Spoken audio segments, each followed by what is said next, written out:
Assistant commissioner मियां चन्नू मिश्रा राबिया सियाल की अपनी team के हमरा कब्जा माफिया के खिलाफ दबंग कार्रवाई, करोड़ रुपए मालियत की सरकारी अराजी वागुजार करवा ली। मजीद जानते हैं राना एडी प्रिंस की इस रिपोर्ट।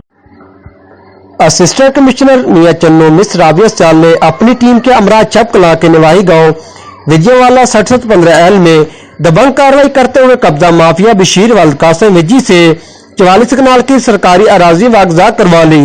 कब्जा माफिया ने सरकारी अराजी पर चारा की फसल काश्त कर रखी थी और अरसा दराज से काबिज थे। असिस्टेंट कमिश्नर मियां चन्नू मिश्रा राबिया सियाल ने विजयवाला के बुनियादी मरकज सेहत का भी विजिट किया और चेकिंग भी की। बाद अज़ां असिस्टेंट कमिश्नर ने बुनियादी मरकज सेहत विजयवाला में पौधा लगाकर शजरकारी मुहिम का आगाज भी किया। कैमरामैन टीम के साथ राना एडी प्रिंस, खानेवाल।